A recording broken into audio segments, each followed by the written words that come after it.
বিসমিল্লাহির রহমানির রহিম।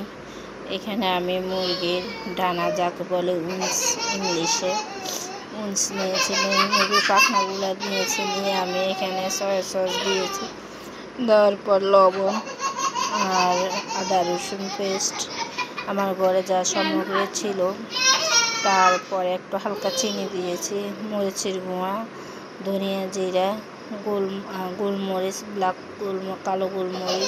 কালো গোলমরিচের ঝাঁজ বেশি থাকে, তারপর একটু হালকা কাবাব মশলা দিয়েছি। তারপর আমি কর্নফ্লাওয়ার দিয়ে ম্যারিনেট করে প্রায় আমি 1.5 ঘন্টার মতো রেখে দিয়েছি। তারপর আমি একটু সয়াবিন তেল দিয়ে এক পর এক হালকা ভেজে নিয়েছি।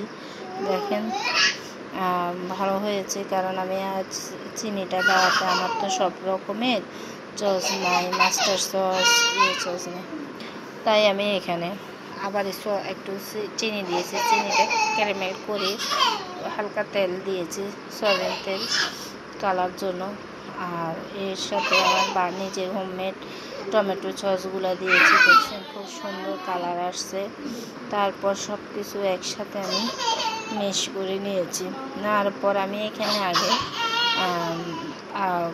রসুনের থেতলাই দিই নাই, কারণ পরে দিয়েছি ভালো টেস্ট বাড়বার জন্য।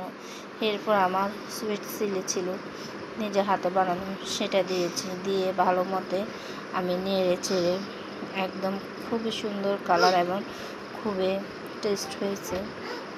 বাজারে দোকান রেস্টুরেন্টের মতন এর উপরে সাদা তিল আমি দিয়ে দিয়েছি।